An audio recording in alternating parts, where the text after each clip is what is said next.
Fala pessoal, tudo bem? Boa noite. Aqui é mais uma análise de artigo e a gente tem hoje um convidado com a gente, enfim, além de eu e do Caio, representar a galera, então, apresentar todo mundo aqui que vai analisar o artigo que trata sobre hipertrofia e síntese proteica muscular induzida ao treinamento, né, em resposta ao treinamento. E meu nome é Gabriel, Gabriel Costa, eu sou mestrando pelo Estudo de Bioquímica Médica da UFRJ. A gente tem o Caio, que, enfim, está sempre comigo aí analisando o artigo. O Caio é estudante de nutrição da Unirio. E a gente tem hoje também o Guilherme Lisboa, que é mestrando pela Universidade Estadual do Ceará, pelo programa de Ciências Fisiológicas, tá? Então, é um grande prazer, enfim, tê-los aqui comigo, analisando o artigo. Eu, como eu sempre falo, eu venho mais com a parte estatística mesmo, que é o que eu venho mais me interessando ao longo desse tempo. E o Caio, ele veio mais com a parte teórica, e hoje a gente tem o Guilherme aí para complementar, também pelo fato de ele ser educador físico. Então, a gente tem aqui dois nutricionistas, o Caio, que sabe bastante sobre educação física, e o Guilherme, que é propriamente formado, né, em educação física, está fazendo o mestrado dele, e vai conversar aqui, vai adicionar aqui a nossa discussão sobre esse paper aqui, que tem pesquisadores brasileiros, como o Hamilton, né, o Stuart Phillips e muitos outros. O Stuart Phillips, no caso, não é brasileiro, né, ele é, enfim, ele é americano, estrangeiro, mas basicamente esse artigo ele mostra que a síntese proteica muscular ela não necessariamente está relacionada com hipertrofia, ela pode sim estar correlacionada com hipertrofia a longo prazo. E esse artigo talvez tenha sido um dos primeiros que demonstrou isso, porque eles fizeram 3 medições eles fizeram os indivíduos treinaram durante 10 semanas, se não me engano, e fizeram treinamento resistido durante todas essas semanas, e eles fizeram três medições ao longo dessas semanas, caracterizadas por T1, T2 e T3. E a primeira medição, a síntese proteica, não era o bastante para correlacionar, para se relacionar com o aumento com uma hipertrofia, por exemplo, tá? Só que os outros estímulos de síntese em resposta ao exercício físico, ao treinamento resistido mais propriamente, estavam correlacionadas sim com o aumento da área seccional da fibra, né, do músculo dos indivíduos, que foram analisados, que foram 10 indivíduos. Não foi um estudo randomizado, tá? São, enfim, indivíduos que são acompanhados ao longo do tempo, e basicamente é isso. Esses são os resultados, assim, de forma mais geral, é isso. E eu queria passar a palavra para o Caio primeiro e depois para o Guilherme, para eles me complementarem no que eu falei, e a gente ainda entrando nessa parte dos resultados principais do estudo, para depois a gente entrar nos métodos e falar um pouco da estatística para quem quiser acompanhar aqui mais um pouco, ver a parte da estatística e tal, ver a apresentação dos gráficos e as limitações metodológicas do artigo. Se você for um ouvinte interessado nisso, dá uma ficada aí até o final, que vai valer a pena, porque hoje a gente tem não somente o Caio, como também o Guilherme aqui com a gente. Então é isso, passo a palavra para vocês. Fechou. O Gabriel já me apresentou aí, só complementando, né, que eu ainda não sou nutricionista, ainda sou estudante de nutrição, espero em breve conseguir me formar, mas a gente está trazendo um artigo sobre hipertrofia muscular, né, novamente, para variar um pouquinho, mas dessa vez é uma pegada um pouco diferente, porque ele já avalia a questão não somente do que o Gabriel falou, da relação entre a síntese proteica e a hipertrofia muscular, mas também da relação do dano muscular. Porque se a gente olha em livros didáticos, assim, há muito tempo se demonstrou que o dano muscular era um fator muito importante para estimular a hipertrofia. E o que esse estudo mostrou, e alguns outros já vêm demonstrando, é que talvez essa relação não seja tão clara assim. No caso, o dano muscular, de acordo com esse trabalho, ele seria basicamente para induzir o reparo da fibra muscular. Ou seja, quando você tem um treinamento, né, especialmente indivíduos que são destreinados, né, que geralmente tem uma tendência a ter um dano muscular maior, você tem uma elevação da síntese proteica muscular concomitante a esse dano muscular, porém, essa elevação da síntese proteica ela é direcionada ao reparo da fibra muscular e não necessariamente para o aumento dela, da hipertrofia. Então, foi basicamente isso daí que esse estudo trouxe. Eles foram basicamente 10 participantes, como o Gabriel mencionou. Ô, Gabriel, tem como tu descer rapidinho naquela parte ali do desenho, só para ficar mais didático? Isso aí. Então, foram 10 participantes, como vocês podem ver. Eles faziam um treino de membros inferiores 2 vezes na semana. Como eu falei, eles eram destreinados, pelo menos para membros inferiores, há 6 meses. E você teve no total 20 sessões de treinamento. Essas sessões de treinamento eram basicamente 3 séries de cadeira extensora, de 12 a 15 repetições, algo assim, até a falha. E também 3 séries de leg press, que esqueci o nome agora em português. Mas depois pressão, geralmente falar do leg press mesmo, né, que é o pressão nas pernas. Exato. Então, aí foi isso, da parte do treinamento. Além disso, eles utilizaram as biópsias para quantificar a fibra muscular, né? Basicamente, a biópsia, você tira um pedaço da fibra muscular e depois analisa para ver se ocorreu o tamanho da área de secção transversa. E eles também avaliaram a síntese proteica, né? No caso, eles avaliaram síntese proteica miofibrilar. Como que eles fizeram isso? Eles combinaram um método de traçadores, no caso foi o método por óxido de deutério.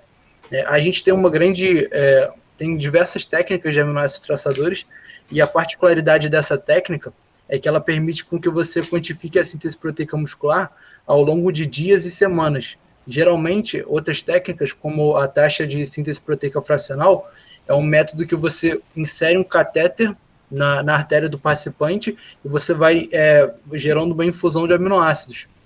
Ou seja, é um método que, ele, além de ser extremamente invasivo, ele vai avaliar a síntese proteica muscular de forma aguda, né? Vai ser de um dia. Nesse caso, foi um método que durou mais tempo, e esse método ele já tinha sido validado por alguns estudos prévios com biópsia, de que ele, de fato, pode ter alguma confiabilidade para mensurar a hipertrofia, se a gente for considerar no longo prazo. E, além disso, eles também utilizaram, eles também avaliaram o dano muscular de forma direta. O que significa? Eles avaliaram o desalinhamento entre as linhas Z, né, a nível da fibra muscular, que seria um método direto desse dano muscular, e também um método indireto foi a quantificação de creatinoquinase e alguns outros marcadores, né? E então, basicamente, foi esse o desenho do estudo. E você quer complementar mais alguma coisa aí, Guilherme? Bom, Caio, realmente foi como você falou, né? Esse plano aí, como foi feito a metodologia. No caso, só ressaltando que lá no início, né, eles pegaram os indivíduos destreinados, porque você teria um maior impacto, né, desse dano quando é aplicado esse dano aos indivíduos destreinados, né, comparado aos já treinados, né, já acostumados com o treino.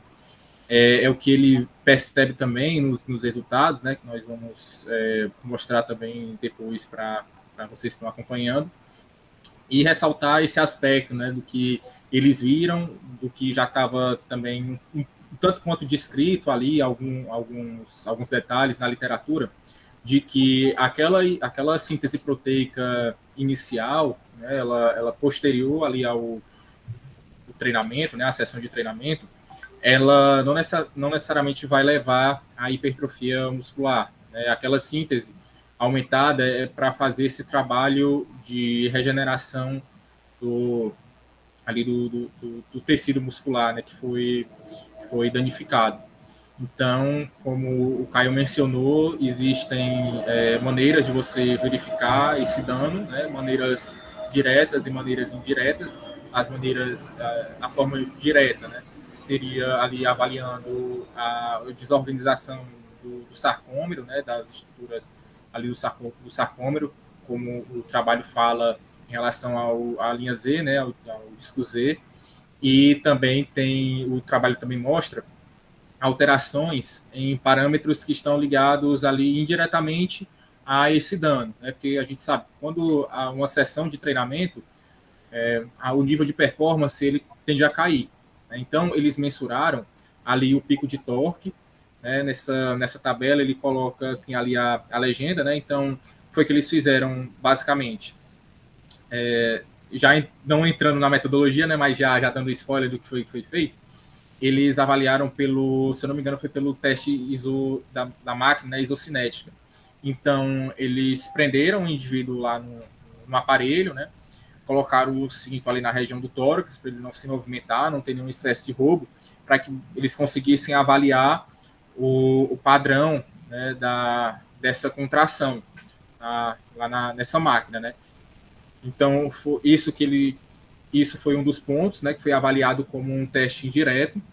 Também houve a questão da creatinoquinase, né, como um marcador também, porque a creatinoquinase ela vai a secar, né, também chamada. Ela é normal que após um treinamento você tenha os níveis de secar de creatinoquinase elevados, né? É uma resposta bem geral aí ao treinamento, né? Porque você realizou o trabalho muscular e essa enzima, como ela é envolvida dentro desse trabalho, você tem uma solicitação dela, né, aumentada. Então, posteriormente ao treinamento, é normal você ter esses níveis de CK aumentados. Então, em tese, né, para fechar essa parte introdutória, os autores eles falam, né, que inicialmente pensava-se que o aumento da síntese proteica, né, ali no momento próximo à sessão de treinamento seria o responsável pela hipertrofia muscular, quando na verdade essa síntese proteica inicial é para reparar esse dano, né, fazendo uma espécie de remodelamento. Também foi hipotetizado que para haver hipertrofia muscular necessariamente teria que haver o dano muscular, o que também não foi confirmado por pesquisas posteriores. E no geral a gente tem o entendimento de que essa relação de treinamento, né, levando à hipertrofia muscular, o mecanismo em si, né, os mecanismos que levam a esse desfecho, no caso da hipertrofia, eles, apesar de inúmeros esforços, eles continuam desconhecidos, né? Então, nós temos pistas, né? Então, os trabalhos, eles têm esse empenho de estar tentando desvendar, né, esses mecanismos para que a gente possa ter uma noção, né, mais a nível molecular, bem mais precisa. Então, acho que é isso. O Gabriel, vou te pedir para subir ali naqueles gráficos para a gente comentar um pouco dos resultados. Eu queria só comentar aqui rapidinho, passando o que vocês falaram. Então, é basicamente isso, né? Acho que é importante frisar várias vezes para quem está assistindo o vídeo que a hipertrofia, o estímulo inicial, né, ele é para reparo. A hipertrofia, ela vai acontecer a longo prazo, com múltiplos estímulos e com uma dieta adequada, certo? Com um treinamento adequado, monitorado por aqui, né, foi monitorado por pessoas que sabiam o que estavam fazendo. Então, não adianta você, fazer, por exemplo, treinar de uma forma pouco frequente, esperando hipertrofia, certo? Porque você precisa desse estímulo de forma repetida para a hipertrofia acontecer. Esse estímulo esse estímulo proteico em relação ao exercício, esse estímulo acontecer de forma repetida para que a hipertrofia a longo prazo ela aconteça. E não necessariamente isso está relacionado com dano muscular, certo pessoal? Exatamente. Se a gente já pega falando um pouco mais dos mecanismos, são 3 mecanismos que frequentemente se falam, né, relacionados à hipertrofia, Um seria a mecanotransdução, né, a tensão mecânica induzida pelo treinamento, o estresse metabólico e o dano muscular. Em relação ao dano muscular, parece que não tem tanta evidência assim de que ele de fato aumentaria a hipertrofia. Mais para frente a gente vai entrar em alguns detalhes que talvez possa ter alguma relação, mas enfim. Em relação ao estresse metabólico, também não se tem certeza se ele diretamente estimularia a hipertrofia ou seria um efeito indireto, porque quando você está tendo estresse metabólico durante o treino, você aumenta o recrutamento de fibras musculares e, consequentemente, quando você tem o recrutamento das fibras musculares, você tem um maior estímulo relacionado à mecanotransdução para ativar vias de síntese proteica.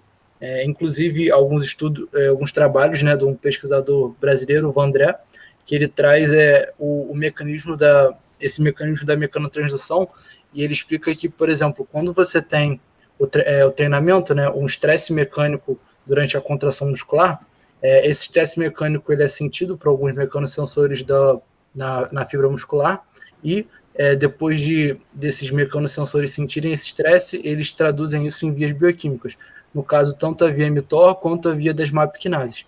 Essa, por exemplo, a via da mTOR, ela vai estimular o teu ribossomo, que é uma organela dentro do músculo, a sintetizar mais proteínas, né?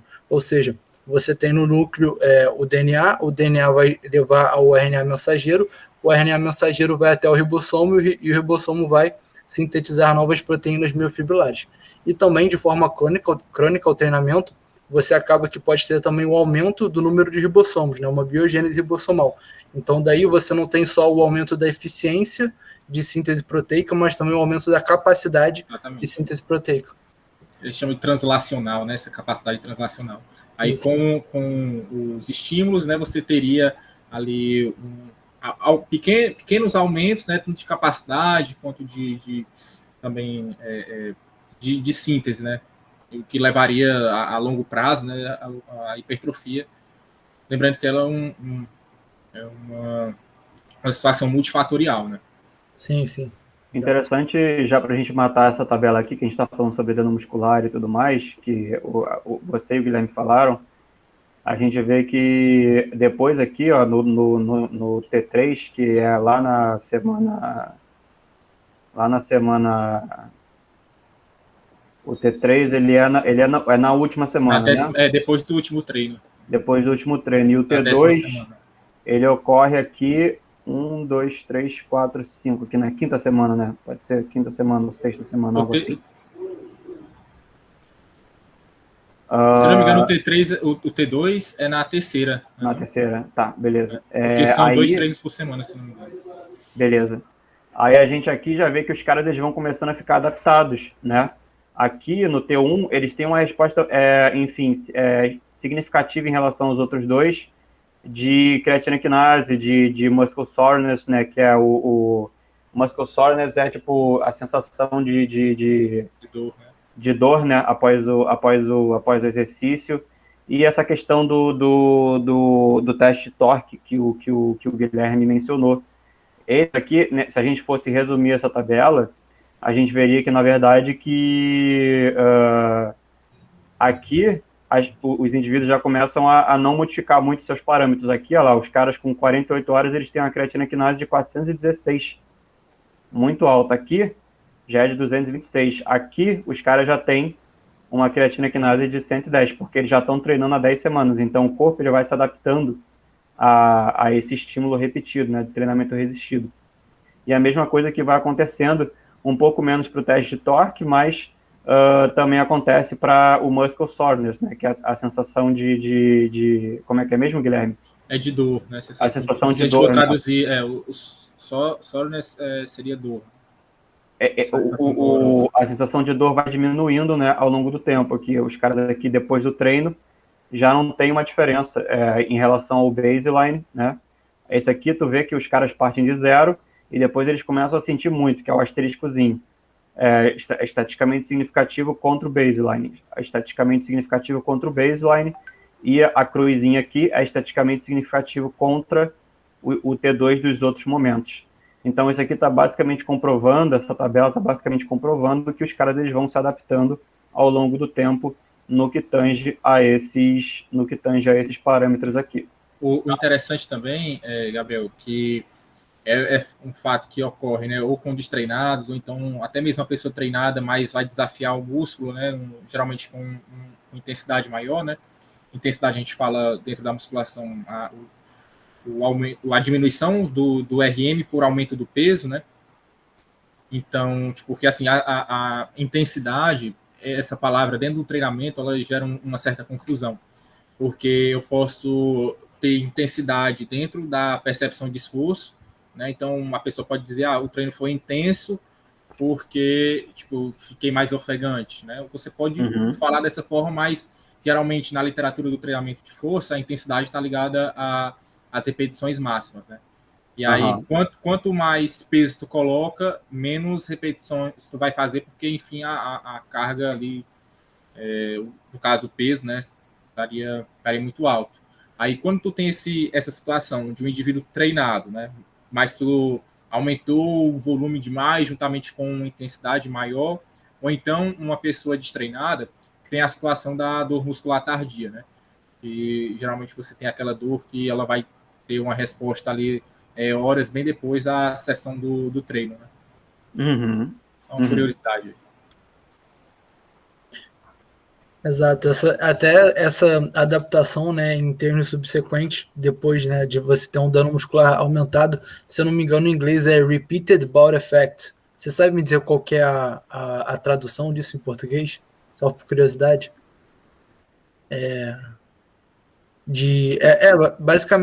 Mas basicamente é isso, né, que a gente já citou, né, que seria você reduzir o dano muscular com base em estímulos subsequentes.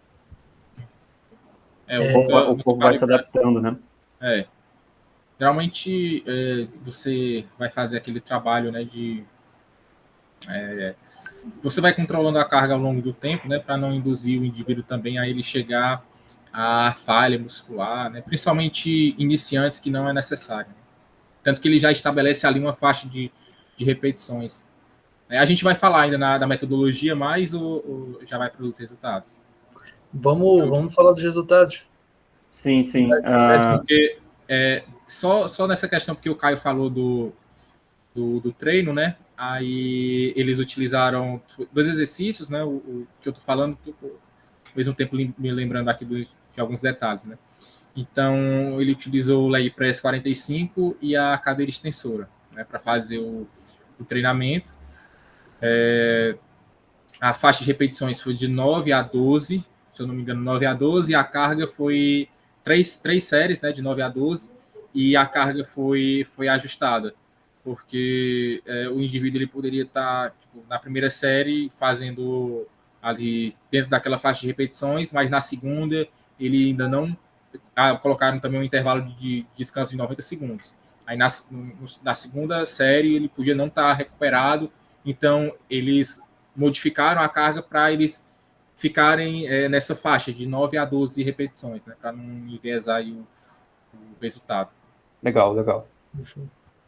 Então, aí entrando nessa questão dos resultados, como vocês podem ver na figura 3, o T1, que basicamente foi a mensuração na semana 0, você obviamente não teve uma diferença, né?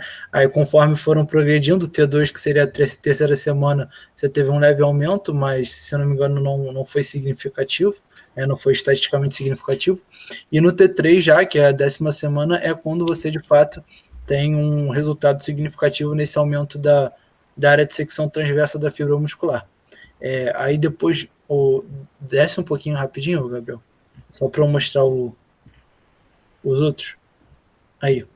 E aí, agora, com a informação do aumento da área de secção transversa, a gente também tem aí como é que ocorreu essa questão da síntese proteica muscular. A gente vê que em T1, né, que foi basicamente a primeira mensuração deles, você teve um aumento da síntese proteica muscular miofibrilar bem elevado, mas como a gente viu, não teve aumento da área de secção transversa da fibra, ou seja, isso daí reforça a hipótese de que na realidade foi de fato destinado para o reparo. E a gente vê também que depois de 48 horas, no caso, a síntese proteica miofibrilar ela já reduz um pouco, né? Mas mesmo ela reduzindo um pouco, ela já ainda é maior do que no baseline, e ainda é eficaz para aumentar essa hipertrofia.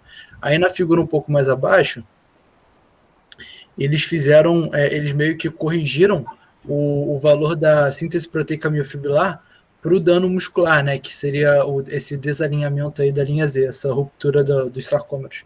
E eles viram que você só teve esse aumento, né, da síntese proteica miofibrilar de fato direcionado para o crescimento da fibra muscular no caso do T3, que seria 10 semanas depois do início do treinamento. Esse caso da correção, Caio, é no C, né? Isso. Você vai corrigir aqui, né? Aqui, né? Isso. É porque no da esquerda ele não está corrigido, né? Ele disse que houve ali no B, né? É demonstrado que houve uma maior síntese quando comparado aos outros. Mas quando você vai olhar ali o gráfico C, na tentativa de explicar, né, o porquê, foi mais para o reparo, né? O que, mais uma vez, endossa essa hipótese de que esse aumento, né, da síntese proteica inicial é para o remodelamento do músculo pós-dano, né, para reparar aquele dano. Perfeito. Perfeito. A gente vê que um gráfico complementa o outro, né? Isso. Aqui você vê que se você tem o cara vem, né, enfim, meio que destreinado, né, eram indivíduos destreinados, ele tem a resposta, a gente viu lá que a CK dele aumenta e tudo mais, ele se sente, né, enfim, dolorido depois. A gente tem esse aumento muito grande de parâmetros, né, que falam de parâmetros da síntese proteica, né? E esse aumento esse é de dano? Não, esse é a síntese proteica miofibrilar. Esse é a síntese proteica miofibrilar, isso. Então aqui a gente tem um aumento, esse gráfico aqui é o gráfico de barra, é o gráfico de barras, né? Então ele preenche até a média, então os indivíduos aqui eles tinham em média 1.4 aqui desse parâmetro, e aqui depois do exercício eles já tinham aqui 1.7. E esse resultado, ele é estatisticamente significativo, diferente, ele é diferente de forma estatisticamente significante em relação ao repouso. Assim como o 48 horas é também em relação ao repouso, porque eles fazem um teste de Dunnett, que compara contra eles comparam todos esses caras aqui, 24-48, do T1, 24-48 do T2 e 24-48 do T3, contra essa condição de rest aqui, e os que tiverem o asteriscozinho vão ser os que são estatisticamente diferentes, de forma estatisticamente significativa. Então você tem um aumento maior aqui quando o cara é destreinado, aí você abaixa, depois, 48 horas após o treino, você tem ainda um aumento que é estatisticamente significante em comparação ao início, lá, o destreinamento, quando os caras, lá pela terceira semana, né, quando os caras já estão se acostumando, começando a se acostumar ao exercício, o corpo já está começando a se adaptar, e depois você tem um decréscimo ainda maior nas 48 horas. Aqui também, lá para a 10ª semana, no final do estudo, também ocorre um aumento significativo em relação à condição inicial, lá no início do estudo, e depois ocorre também um decréscimo. E aí, de forma importante, ele tem um resultado aqui, que ele vê isso aqui pelo modelo linear misto, que é como se fosse aqui ele tá vendo como se fosse uma ANOVA de 2 vias, só que é um parâmetro, ele é uma estatística um pouco mais elástica, porque ele está vendo aqui, ele fala aqui que ele utiliza o tempo e as semanas como fatores fixos, e os indivíduos como fatores aleatórios. Isso é, que os indivíduos eles vêm de uma população de indivíduos. Os tempos aqui, eles não vêm de uma população de tempos, e nem a semana vem de uma população de semanas. Então, a gente não pode extrapolar esse estudo aqui para mais do que 10 semanas e extrapolar isso aqui para mais do que 48 horas. Os indivíduos a gente pode extrapolar para um nível maior, para um número maior de indivíduos, porque eles estão em efeitos aleatórios. Então, aqui, vendo aqui por essa estatística, ele vê que 24 horas, ele sempre é maior do que o 48 horas, independentemente independentemente da semana que o cara tá. Então, logicamente, após o treino, o cara vai ter uma resposta maior de síntese que vai se diminuir, ao longo do tempo. Mas de forma interessante, isso aqui dá um P de 0.003, ele vê também uma comparação aqui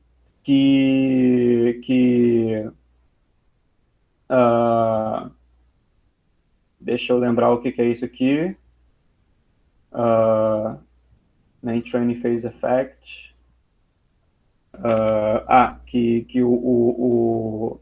Você tem uma diferença significativa entre o T1 e T2 e T2 e T3 sempre quando existe o treinamento, tá? Sempre quando existe o treinamento, existe um aumento significativo da síntese proteica, só que esse aumento, né, esse estímulo, ele vai ficando cada vez menor a partir do momento que as semanas vão passando, que aqui é a semana 0, né, aqui é a semana 3, e aqui é a 10ª semana, no final do estudo, depois do último treinamento. Esse aumento vai ficando cada vez menor, porque o indivíduo vai ficando adaptado. Tá? Falem, podem falar. Só uma coisa interessante também em relação a essa questão, tipo, além de eles não poderem extrapolar para mais tempos, assim, uma coisa interessante é pensar, tipo, esses participantes, eles eram destreinados. Os participantes destreinados, eles têm um dano muscular maior.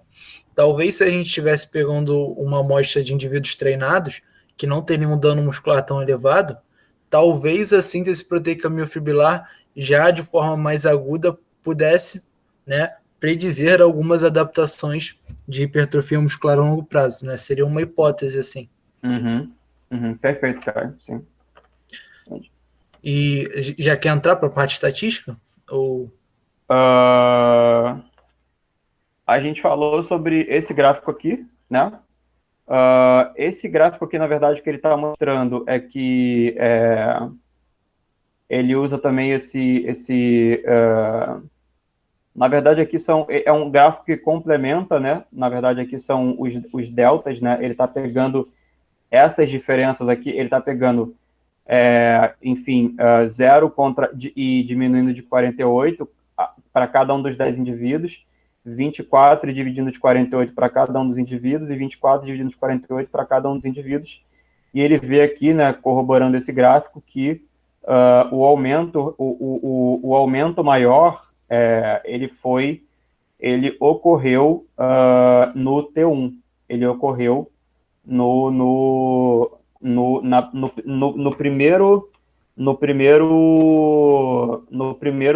primeira sessão de treinamento, quando os indivíduos ainda estavam treinados, a questão da síntese proteica. E para isso, eles fazem também um teste de Dunnett, que na verdade é um teste que ele vai comparar T2 contra T1 e T3 contra T1 e vai ver qual que é estatisticamente significativo. E aqui no caso ele vê que ambos, né, ambos T2 e T3 são estatisticamente significativos, né, diferentes de forma estatisticamente significante de T1. E o interessante é que esse teste de Dunnett, ele está embutindo também uma forma de você corrigir para múltiplas comparações, porque quando você faz, por exemplo, um teste T, você tem uma probabilidade de você cometer um erro do tipo 1, que é de 5%. Quando você faz 2, essa probabilidade já é um pouco maior, não vai ser somente de 5%, ela vai ser um pouco maior. O que é eu falei erro tipo 2, né? É erro tipo 1. O erro tipo 1 é você falar que uma associação é estatisticamente significativa quando na verdade ela não é. Então, esse teste de Dunnett, ele é interessante porque ele faz vários testes T aqui na verdade, mas ele corrige esses testes T para o que a gente chama de correção de múltiplas comparações, tá? Provavelmente eu devo fazer uma aula sobre correção de múltiplas comparações, explicando elas em detalhe para complementar esse vídeo na nossa plataforma. Bem provável eu vá fazer isso, porque é muito oportuno aqui, porque eu estou falando de Dunnett e tudo mais. Tá, matando esse gráfico, né? O que mais que vocês gostariam de complementar alguma coisa em relação ao que eu falei? Não, tranquilo. Na verdade, eu tenho uma coisa para comentar também, só que aí já não chega muito na parte estatística, né? Que é uma questão que, por exemplo, o que esse estudo avaliou, que foi a área de secção transversa da fibra muscular, basicamente, ela ela representa, né, um crescimento da fibra muscular por conta das miofibrilas, das miofibrilas em paralelo, né? Esse aumento é o que representa o aumento da área de secção transversa da fibra muscular. Uma questão que se tem ainda na literatura é que talvez o dano muscular ele vá aumentar as miofibrilas em série e não em paralelo. Então, por exemplo, você pode ter uma hipertrofia que ela não foi quantificada nesse estudo, porque é a hipertrofia em série e não a hipertrofia em paralelo. E quando a gente pensa no músculo, né, a gente já pega numa perspectiva mais macroscópica, você tem, né, o osso, o tendão, que vai conectar o músculo, né, com o osso, e dentro do músculo você tem fascículos. Dentro dos fascículos você tem feixes de fibras musculares. Então, mesmo que esse aumento de miofibrilas em série não aumente a área de secção transversa da fibra muscular, talvez ela possa aumentar no caso do fascículo, e isso talvez pode influenciar de alguma forma a questão do tamanho do músculo, pelo menos visto macroscopicamente. Isso. Só complementando, Caio, que tu falou, que também muita gente fala da questão da hipertrofia e de hiperplasia, né? No caso, quando o Caio falou do aumento da miofibrila em relação ao aumento dela mesma, né? Não que tipo, outras fibras, né, serão adicionadas, né? Porque essa questão da da hipertrofia por adição, né? No caso a hiperplasia, ela não foi, até onde eu li, ela não foi verificada em humanos, né? Então o que a gente tem é o aumento.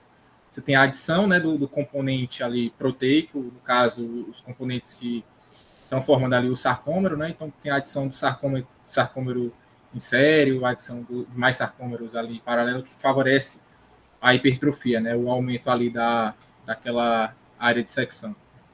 Isso daí é interessante, né? Esse tema da hiperplasia. Né? Só deixando claro assim para o pessoal que está assistindo, quando a gente fala em hipertrofia, a gente fala em aumento da célula e hiperplasia, aumento do número de células. De fato, como o Guilherme falou, a gente não tem evidência em humanos de que ocorre hiperplasia.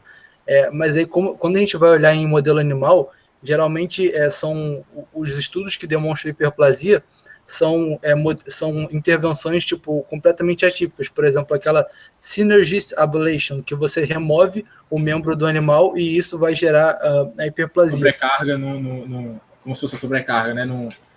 Que seria o antagonista dele, né? Ou o agonista dele para poder fazer o movimento, só que sem o apoio, né? Daquele que foi retirado, daquele que foi retirado. E também, tipo, como que é interessante ver como que eles conseguem quantificar o número, como que eles fazem para quantificar a hiperplasia? Eles removem um membro do animal, ou seja, eles sacrificam um membro do animal muitas vezes, né, para eles poderem quantificar o número de fibras musculares. Então, assim, se a gente for pensar em humano, isso daí seria um modelo muito complicado de fazer. Então, tipo, de fato a gente não tem evidências em humanos, mas para mim também é uma questão muito das técnicas. Esbarra nessa questão metodológica, né? Exatamente isso. Então, vocês citaram aí sobre as miofibrilas em paralelo e as em série, né?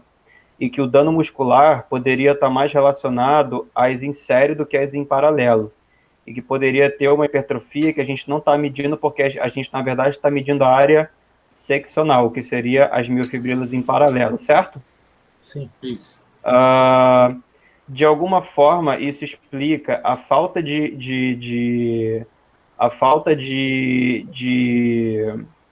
correlação, às vezes, entre o aumento das miofibrilas O streaming, né, das linhas Z, que seria um parâmetro de dano muscular. Caio, tu chegou a ver como é que eles mensuram, se a técnica daria para mensurar essa questão de que seria, se, por exemplo, fosse uma adição maior em série ou em paralelo, tu acha que pelo equipamento utilizado, tu acha que era possível de verificar? Chegou a ver? Então, nesse estudo, eles não quantificaram isso, né? Eles até referenciam um estudo que fez essa quantificação. Se eu não me engano, isso consegue ser feito, talvez, por ultrassom, avaliando a arquitetura muscular. Talvez, eu não tenho certeza disso, eu tenho que revisar na literatura. Só que, respondendo também essa questão que o Gabriel mencionou, eu acredito que, no caso, nesse estudo, na verdade, eles até encontraram uma certa correlação entre a hipertrofia miofibrilar com o dano muscular, né? Aqui a gente tem aqui de 0,6, né? No terceiro dia aqui, com o dano muscular também no terceiro dia, que parece. Aqui também, não, aqui já não é. Aqui não porque temos. Ali não deu a gente tem, né? aqui a gente tem um aumento da fibra, né, propriamente. A gente tem uma correlação, sim, com o dano muscular. O streaming qual que é a palavra, pessoal? O streaming acho que é rompimento, se não rompimento, né, extravasamento, parece algo do tipo. Você... E aqui também a gente tem também uma correlação aqui entre, mas a gente não observa correlações, até tem, né? Aqui 0,39, 0,56, correlações sim entre mas isso aqui são correlações, né? Isso aqui não são, enfim, não é como você fazer uma coisa mais elaborada aqui. Eles estão vendo só correlações, né? Não dá para a gente comprovar hipóteses e sim somente gerar hipóteses. Tem uma coisa também, ele coloca o R, né, do Pearson que ele fez, e isso. E parece que só o que dá ali é nos últimos, né, que ele coloca como eu acho que é como se fosse significativo, né. Por exemplo, você tem algumas correlações que elas não deram um P significativo, né, só essas últimas. É engraçado, né, porque ele conclui muitas das coisas aqui, ó, se você for ver na conclusão dele, eu estava com ela aqui engatado em algum local, mas eles concluem muitas coisas com base na correlação. Cadê aqui, ó. Apesar da falta de correlação entre a hipertrofia, entre a síntese proteica inicial e a hipertrofia, nós observamos que isso, no início, né, no tempo inicial, a gente observa, sim, uma correlação no tempo, na terceira semana e na última semana, entre essas três medidas, que seria a síntese, né, proteica e a hipertrofia muscular, entre essas duas medidas, perdão. Só que, na verdade, as correlações que eles colocam aqui, elas são, né, se a gente for levar em consideração aqui, ele até fala isso aqui nas análises estatísticas dele, ele fala que considera aqui uma correlação, são até valores arbitrários, né, mas que são, assim, utilizados. Ele considera uma correlação pequena, menor do que 0,2, entre 0,2 e 0,7 uma correlação moderada, e maior do que 0,7 como uma correlação alta. Então, ele está baseando aqui entre o que ele achou uma correlação alta, tá? Que é de 0,9, 0,946, 0,864, que são realmente as correlações aqui entre a síntese proteica, entre os tempos, as semanas posteriores, e o aumento do vasto lateral, do vasto lateral, e desse parâmetro aqui também, né, que é acho que tem na legenda ali. A área seccional da fibra. Isso. Né? Então, assim, só que essas correlações aqui, elas não são estatisticamente significativas. Elas são, pelo menos ele não relata se elas são. Ele não coloca, né? Por quê? Por que isso pode estar acontecendo? Porque são 10 participantes. Ele pode ter tido um baixo poder estatístico para detectar uma correlação significativa. Sim. Inclusive, uma coisa que é interessante de mencionar é que eles não fazem análise de poder no começo do estudo. Isso. É interessante, ali ele coloca o R como significativo, né? Ali, ó, 0,864, né, ali em cima, e o P não deu, né? O P ele não dá. Aqui ele dá o P, apesar de ser, tipo, não significativo, né? Exatamente. Aqui ele dá. Aqui acontece É. Aqui acontece um P significativo para, enfim, T3, né? A síntese proteica em T3 e a área seccional da fibra em T3 também. A diferença de T3 contra T1. Mas aqui a gente tem que lembrar que aqui, nesse cenário, não está ocorrendo uma correção para múltiplas comparações. Tá? Não tá, nessa tabela toda, nessa matriz toda, não ocorre uma correção maior para múltiplas comparações, que poderia ser, por exemplo, uma correção de Bonferroni, por que não? Mas como esse estudo ele não tem nem o cálculo de tamanho da amostra, e talvez seja entendível que ele não tenha, por questão de ele ter realizado técnicas muito complexas e investigou também mecanismos, né? Vamos ver se, sei lá, o extravasamento da linha Z está relacionado com a síntese proteica, se está relacionado com a área seccional da fibra e tudo mais, talvez a limitação potente. Uma potente limitação, mas a gente tem que interpretar esses resultados aqui como preliminares, mas a gente já sabe de antemão, a literatura futura, de que muitas coisas desse estudo, né, se eu não estou falando besteira, eles foram realmente comprovados por estudos posteriores, né, de que realmente a hipertrofia, por exemplo, ela ocorre depois de diferentes estímulos, né, de síntese proteica em resposta ao exercício, né, e de que talvez o extravasamento da linha Z ela não esteja relacionado com o aumento das fibras em paralelo, e sim das fibras das fibras em série. Né? Talvez o que eu estava falando que aumenta as fibras em série é de fato não sei se é diretamente essa questão do extravasamento da linha Z. Assim, eu não sei se a gente pode dizer que seria por esse mecanismo. Pelo menos eu não sei. O que eu já vi é que, tipo, treinos focados mais em contrações excêntricas, por exemplo, que tem um dano muscular maior, já se observou um aumento dessa hipertrofia que seria longitudinal nesse sentido, né, de aumento de sarcômeros em série. Eu só não sei se de fato seria por conta desse extravasamento da linha Z. Poderia ser um dos parâmetros para verificar dano muscular, né? Assim, tem certa plausibilidade, sim, o que você falou. Faz sentido. Essas correlações aqui não está claro realmente, porque ele não relatou muitas, talvez ele tenha focado em algumas correlações que ele tenha achado interessantes. Algumas correlações são redundantes, por exemplo, você tem uma correlação de 0,878 entre, aqui me parece ser, entre o vasto lateral e a área seccional a área transversa da fibra. Então, tipo assim, se você está tendo hipertrofia, é bastante provável que as duas coisas vão aumentar em conjunto. Né? Só para esclarecer. Posso? Pode continuar.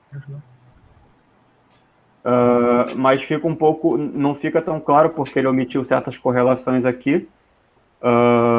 Lembrando que a correlação de 0 até 1 ela é positiva e de 0 até menos 1 ela é uma correlação considerada negativa, né? Ou seja, aqui, por exemplo, a gente até encontra que, de forma, enfim, contra-intuitiva, de que o aumento da síntese proteica em T1 estaria inversamente relacionado com o aumento da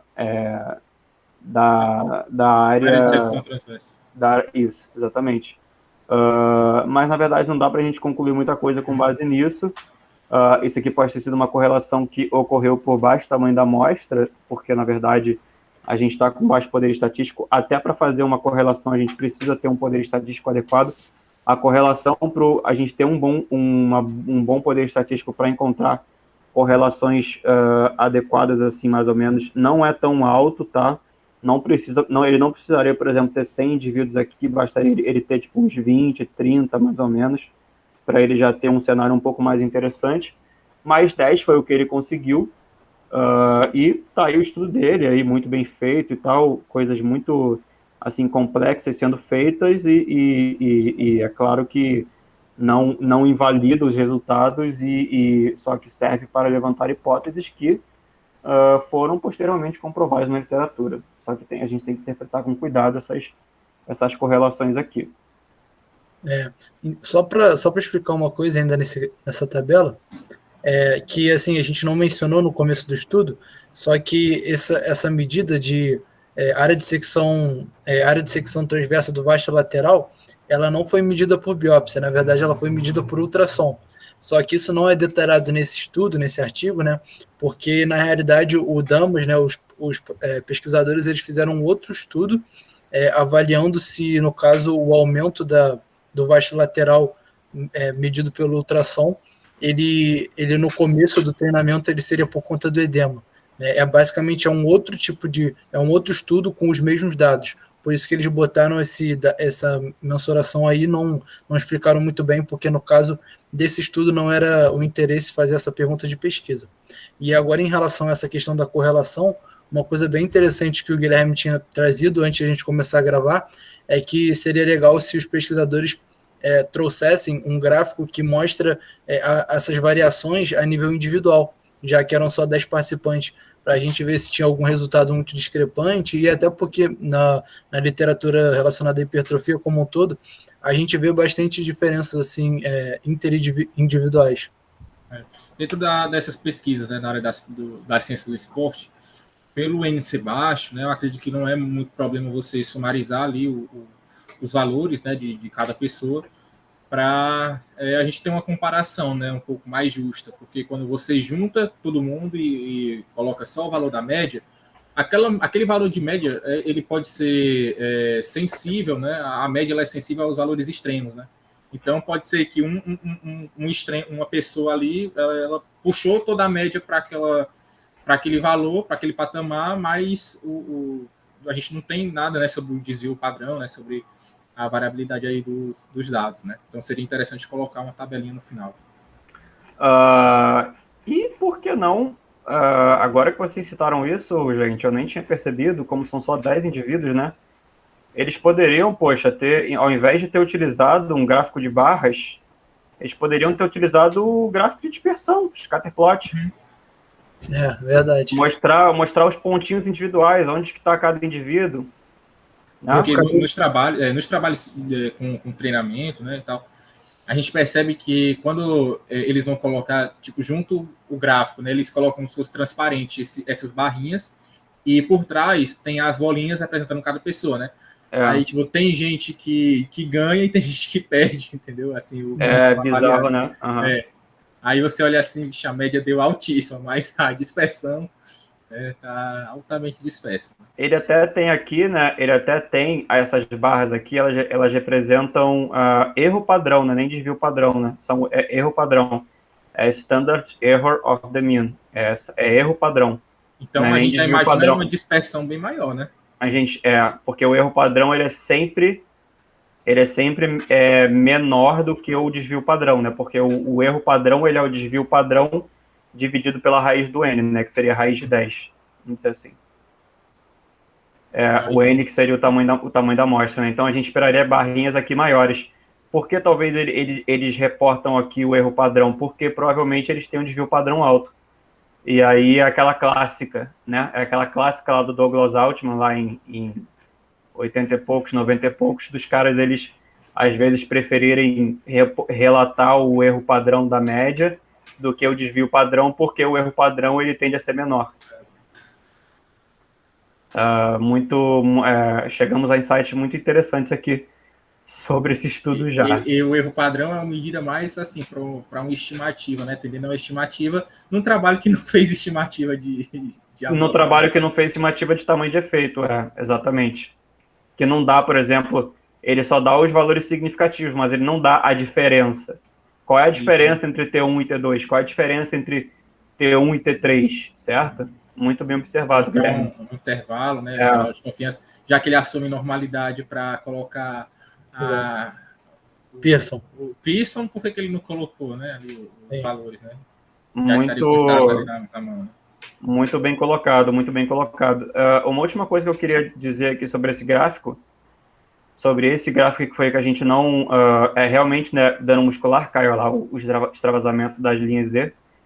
Aqui, ele vai ver aqui realmente por teste de Dunnett novamente, né, fazendo o Dunnett, ele compara T2 contra T1 e T3 contra T1, e ele vê aqui que o Dunnett, o maisinho, ele significa, né, que ele só deu o extravasamento, ele só dá esteticamente, só dá significativo contra T3, e se você for, se você considerar porcentagem do total da área do músculo, né, o extravasamento. Agora, se você considerar como porcentagem de fibras, ele acaba dando aqui estatisticamente significativo, né, de forma diferente, uma diferença estatisticamente significativa em T2 e em T3. Então, dependendo da variável que você escolhe aqui, isso é bem comum, né? Às vezes a gente faz uma transformação aqui, usa um outro parâmetro aqui, a gente vê aqui que as escalas são maiores, né? Aqui ele vai de 0 a 100, aqui só vai de 0 a 15, então aqui também a variação é maior, então aqui também é mais provável de ocorrer uma diferença significativa aqui no extravasamento das linhas Z. Que ele chama aqui de banda Z, né, mas aqui ele chama de linha Z, enfim. Eu não sei qual seria o melhor, se seria usar o porcentagem do total da área ou o porcentagem total das fibras, mas, enfim, ele mostra os dois, é plausível a gente achar, realmente, sem precisarmos da estatística, é plausível a gente achar que em T1 vai ser maior por causa da questão do dano muscular, e os caras vão se adaptando mais ao longo do tempo. O teste de Dunnett, ele vê isso. A questão só para a gente fechar também, a questão do que ele fala aqui, né, a questão da estatística, que ele usa um modelo misto, que, na verdade, ele como o ANOVA, na verdade, ele é um modelo estatístico, tá? E aí o modelo misto, ele vai ser, isso aqui, se a gente não rodasse um modelo misto, a gente teria que fazer um ANOVA de 2 vias, porque a gente tem uma variável dependente e 2 variáveis, uma ANOVA de 2 vias, uma ANOVA de medidas repetidas, certo, Guilherme? Uma ANOVA de medidas repetidas de mais de uma via, certo? Porque são medidas pré-contrapós e que se repetem ao longo do tempo. E aqui também, aqui ele faz aqui seria só uma ANOVA de medidas repetidas de uma via, porque são T1, T2, T3, né? Isso aqui é um desenho pareado, né? São os mesmos indivíduos em T1, os mesmos indivíduos em T2 e os mesmos indivíduos em T3, assim como são os mesmos indivíduos em 24 horas e os mesmos indivíduos em 48 horas. Por isso que também ele fala aqui na metodologia que em algum momento aqui ele fala que ele usou testes pareados. Não foi o teste de Dunnett. Tem algum momento aqui que ele fala que utilizou um teste pareado. Agora eu já esqueci qual que é. Tem algum momento que ele fala aqui, mas eu perdi agora. Queria achar, mas eu perdi. Não foi o Fischer? Deixa eu ver se eu acho aqui. Um Ctrl F não funciona nesse modo. Deixa eu sair da tela cheia.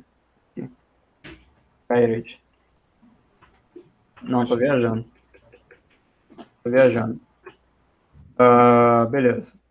Mas é uma condição pareada, tá? Aqui ele até fala, né? Ele faz um teste de Fischer LSD, Least Significant Difference. Ele vai testar aqui, só para fazer um sanity check, né? Só para ver se tudo que ele fez aqui enfim, ele está sendo comprovado por um outro teste estatístico. Ele não reporta esses valores, pelo que eu entendi, ele não reporta esses valores de least significant difference, né, que é a diferença minimamente significante em português. Mas eu pretendo fazer um vídeo aqui explicando sobre múltiplas comparações, utilizando especialmente esse estudo. E aí vai ficar mais claro isso.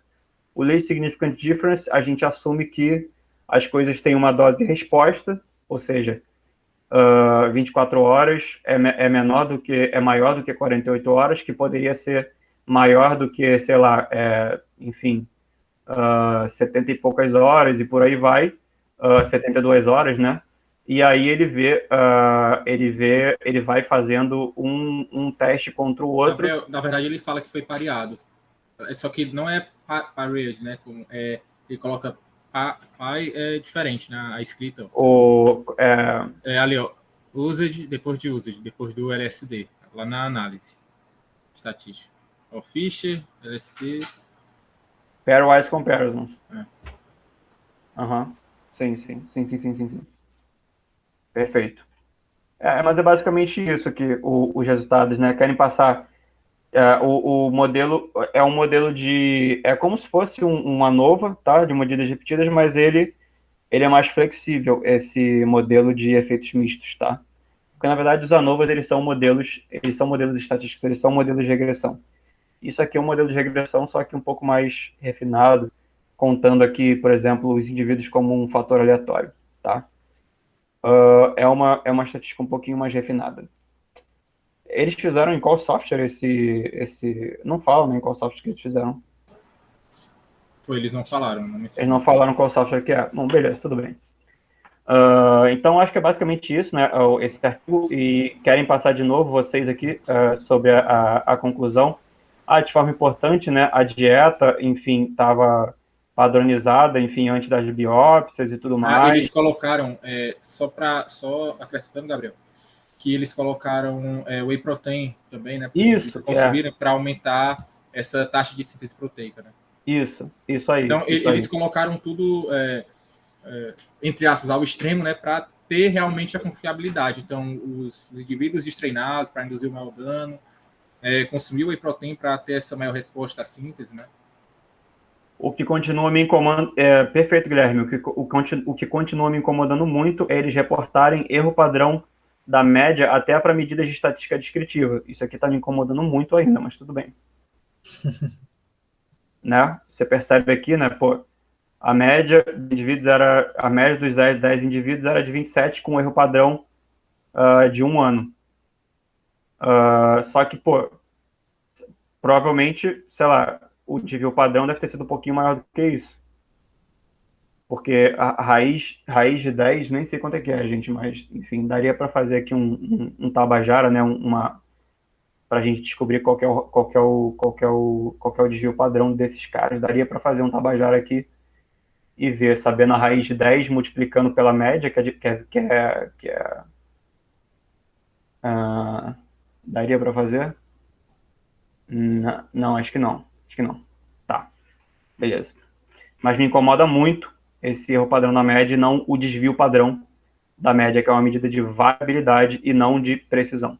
O erro padrão é uma medida de precisão e não deveria, por exemplo, ser relatado numa estatística descritiva aqui dos caras, tá? Esse estudo aqui nem tabela 1 tem, até porque é um estudo pequeno, né? Mas a gente imagina que a gente está inferindo que a variabilidade foi grande nesse estudo, porque ele está utilizando muito o erro padrão e a gente desconfia quando isso acontece. Gostariam de concluir o artigo, pessoal? Primeiro o Caio, depois o Guilherme. Show.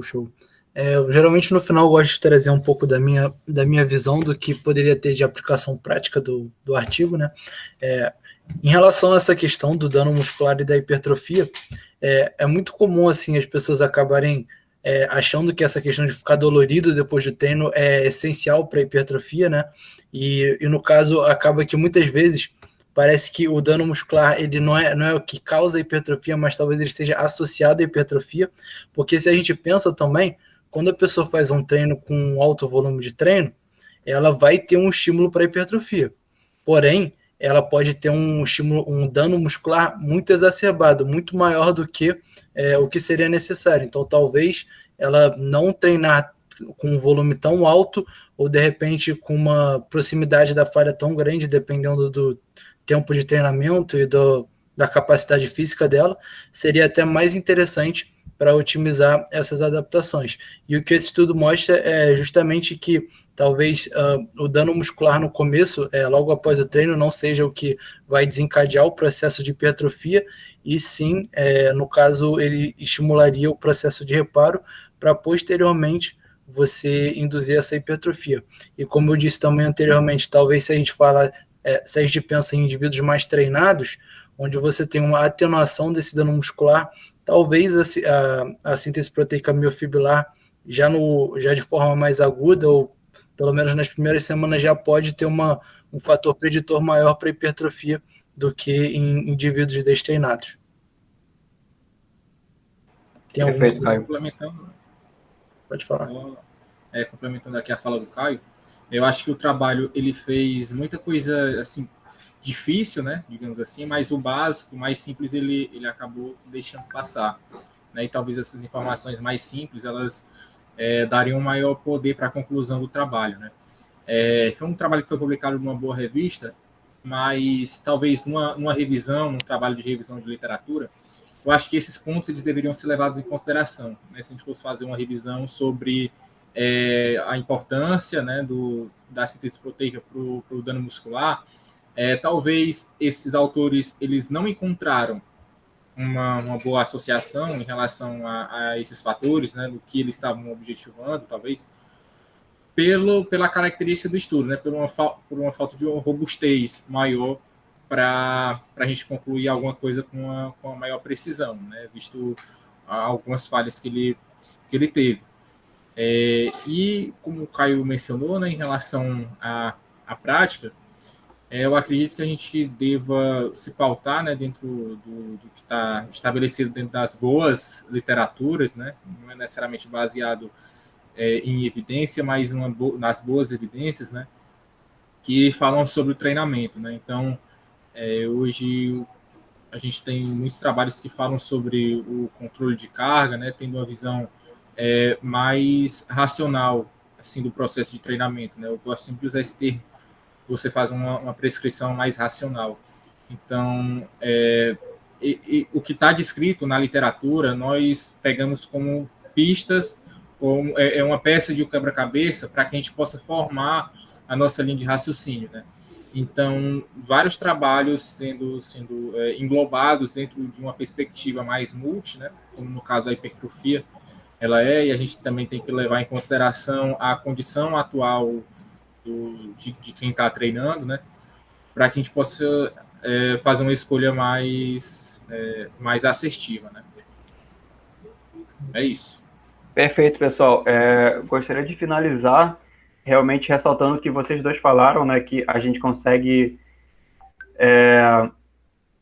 fazer algumas coisas, né, com base nesse estudo, levantar algumas hipóteses porque também a gente já sabe a literatura que veio depois, o que foi comprovado depois desse estudo, porque, enfim, principalmente vocês, né, vocês estudam bastante isso, vocês estão muito ligados nisso de hipertrofia, de síntese proteica, treinamento resistido e tudo mais, mas sempre com base num único estudo, a não ser que ele seja um mega estudo extremamente controlado, com cálculo de poder, com pré-registro, com etc, etc, etc, a gente vai, dificilmente com um único estudo, a gente vai conseguir concluir muita coisa. A gente conclui aqui, a gente faz essas extrapolações aqui um pouco, porque a gente já sabe o resultado de outros estudos, tá bom? Então, foi basicamente o que o Caio e o que o Guilherme fizeram. Então, eu gostaria de agradecer aí quem ficou até o final, quem assistiu isso aqui até o final. Eu, particularmente, gostei bastante desse episódio. Eu achei um episódio bastante rico. A gente conseguiu triangular sobre diferentes frontes.